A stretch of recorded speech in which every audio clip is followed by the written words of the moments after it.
Shri K V S Haridas, ഇത് നാലാമത്തെ നിക്ഷേപ സംഗമമാണ് കേരളത്തിൽ നടക്കുന്നത് കഴിഞ്ഞ 22 വർഷത്തിനിടയിൽ. ഇവിടെ ഇടതുപക്ഷ സർക്കാർ ഒരു ക്ലെയിം മുന്നോട്ട് വെക്കുന്നുണ്ട്. ഇതുവരെ നടത്തിയ നിക്ഷേപ സംഗമങ്ങളെ പോലെയല്ല, ഇതുവരെ ഉണ്ടായിരുന്നത് പോലെയല്ല ഇപ്പോഴും നമ്മുടെ നാടുള്ളത്. അത് കൂടുതൽ നിക്ഷേപ സൗഹൃദമായ വ്യവസായ സൗഹൃദ അന്തരീക്ഷത്തിലേക്ക് മാറിയിരിക്കുന്നുവെന്നാണ് വ്യവസായ മന്ത്രി പി രാജീവ് അതിന് ആധാരമാക്കുന്നത്. കേന്ദ്ര സർക്കാരിൻ്റെ തന്നെ റാങ്കിങ്ങിൽ, അതായത് ബിസിനസ് റിഫോംസ് ആക്ഷൻ പ്ലാനിൻ്റെ ഏറ്റവും ഒടുവിലത്തെ പട്ടികയിൽ കേരളം ടോപ്പ് അച്ചീവർ റാങ്കിൽ 9 എണ്ണത്തിൽ 1-ാം സ്ഥാനക്കാരിൽ നിൽക്കുന്നു. ഈസ് ഓഫ് ഡൂയിങ് ബിസിനസിൻ്റെ കാര്യത്തിൽ അതൊരു വലിയ നേട്ടമായി സംസ്ഥാന സർക്കാർ പറയുന്നു. ഇന്ന് മുഖ്യമന്ത്രി അദ്ദേഹത്തിൻ്റെ പ്രസംഗത്തിൽ അത് ആവർത്തിക്കുകയും ചെയ്തു. മാത്രമല്ല, അമേരിക്കൻ സൊസൈറ്റി ഫോർ പബ്ലിക് അഡ്മിനിസ്ട്രേഷൻ്റെ 87 വർഷത്തെ ചരിത്രത്തിനിടയിൽ ഇന്ത്യയിൽ നിന്നുള്ള ഒരു പദ്ധതി novel innovation in public administration അംഗീകാരം നേടിയത് കേരളത്തിൻ്റെ സംരംഭക വർഷം പദ്ധതിയാണ് എന്ന ക്ലെയിം വ്യവസായ മന്ത്രിക്കുണ്ട്. അതും കടന്ന് അദ്ദേഹം പറയുന്നു, സംരംഭങ്ങൾ തുടങ്ങുന്നതിന് പല ഓഫീസുകൾ കയറേണ്ട സാഹചര്യം ഒഴിവാക്കപ്പെട്ടിരിക്കുന്നു. ഏകജാലക സംവിധാനത്തിലൂടെ അതിന് കേസ് ഷിഫ്റ്റിന് തുടക്കം കുറിച്ചു. നയങ്ങളിൽ മാറ്റങ്ങൾ വരുത്തി. ലോകത്തിലെ ഏറ്റവും മികച്ച പല കമ്പനികളും ഇന്ന് കേരളത്തിൽ പ്രവർത്തനം നടത്തുന്നുണ്ടെന്നാണ്.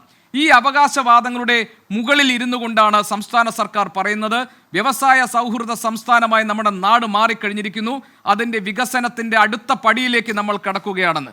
അത് അംഗീകരിക്കുന്നതാണോ? ഇന്നിപ്പോൾ നിതിൻ ഗഡ്കരി വീണ്ടും കേരളത്തിൻ്റെ അടിസ്ഥാന സൗകര്യ വികസനത്തിന് വേണ്ടി വലിയ പദ്ധതികൾ പ്രഖ്യാപിച്ചിരിക്കുന്നു. ഏതാണ്ട് 3000-ഓളം കോടി രൂപയുടെ പദ്ധതികൾ. ഇതെല്ലാം കേന്ദ്രം കേരളത്തിൻ്റെ ഈ ക്ലെയിമുകളെ അംഗീകരിക്കുന്നതിൻ്റെ സൂചനകളാണ്.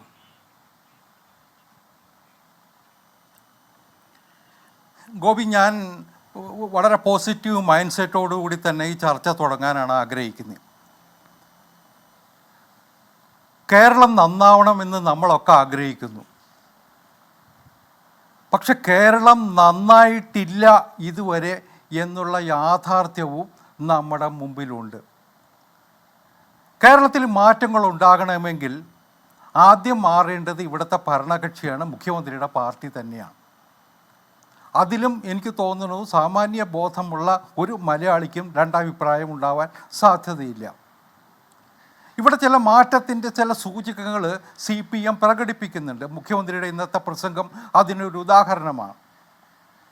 ഈസ് ഓഫ് ഡൂയിങ് ബിസിനസ്സിൻ്റെ മാത്രം കാര്യമല്ല. ഇപ്പോൾ പഞ്ചായത്തുകാർക്കുണ്ടായിരുന്ന അധികാരങ്ങൾ എടുത്തു മാറ്റി വ്യവസായങ്ങൾ തുടങ്ങാൻ, സ്ഥാപനങ്ങൾ തുടങ്ങാൻ പെർമിഷൻ ആവശ്യമില്ല എന്നുള്ള ചില നിബന്ധനകൾ കൊണ്ടുവരുന്നു. ഇതൊക്കെ ഉണ്ട്. പക്ഷേ ഇവിടേക്ക് നിക്ഷേപം നടത്താൻ എന്തുകൊണ്ട് കഴിഞ്ഞ ഒരു 10, 30, 40 വർഷക്കാലത്ത് കാര്യമായിട്ട് ആരും വരാത്തത് എന്താ? അതിന് പരിഹാരം കാണാൻ ഇന്നത്തെ ഭരണകൂടത്തിന് കഴിയുമോ? നമ്മളിന്നിത് ചർച്ച ചെയ്യുന്ന ദിവസം തലശ്ശേരിയിലുണ്ടായ സംഭവം നമ്മൾ ഓർക്കണം. അറസ്റ്റ് ചെയ്ത ഒരു CPMകാരനെ പിടിച്ചിറക്കി കൊണ്ടുപോകുന്ന മാർക്സിസ്റ്റുകാരുടെ ഒരു സമീപനം നമ്മൾ കണ്ടില്ലേ? ഇത്തരത്തിലുള്ള സംഘർഷങ്ങൾ, സമരങ്ങൾ, ഇതൊക്കെ കേരളത്തിൻ്റെ ശാപമായി മാറിയിട്ട് കൊല്ലം കുറയായി. ഇതിൽ നിന്ന് ഗവൺമെൻറ്റിൻ്റെ തലപ്പത്തുള്ളവർ മാറി ചിന്തിക്കുന്നു എന്നുള്ള സൂചകങ്ങൾ നൽകുമ്പോൾ ഇത് താഴെ തട്ടിലേക്ക് എത്തുന്നുണ്ടോ? നോക്കുകൂലി നമ്മൾ അവസാനിപ്പിക്കാൻ വേണ്ടി തീരുമാനമെടുത്തു. നമുക്കിന്ന് കഴിയുന്നുണ്ടോ? അങ്ങനെ ഞാൻ 1-2 വിഷയങ്ങളല്ല, അനവധി വിഷയങ്ങൾ നമ്മൾ അഡ്രസ്സ് ചെയ്യേണ്ടതുണ്ട്. ഇതൊക്കെയാണെങ്കിലും ഞാൻ ആവർത്തിക്കുന്നു, കേരളം നന്നാവണം. പോസിറ്റീവായിട്ട് കേരളത്തിൽ മാറ്റം ഉണ്ടാകുന്നതിനെക്കുറിച്ച് ചിന്തിക്കണം. അതിനുള്ള ഒരു തുടക്കമാകട്ടെ ഈ ഇൻവെസ്റ്റ്മെൻറ്റ് സമ്മിറ്റ് എന്ന് ആഗ്രഹിക്കുന്ന ഒരാളാണ് ഞാൻ. ഇന്ന് ഇതിൻ്റെ തുടക്കത്തിൽ തന്നെ നിതിൻ ഗഡ്കരി നടത്തിയ പ്രഖ്യാപനം, ഇന്നത്തെ ഒരു കീ ഷോ വേണമെങ്കിൽ നിതിൻ ഗഡ്കരിയുടെ ആ പ്രഖ്യാപനം തന്നെയായിരുന്നു.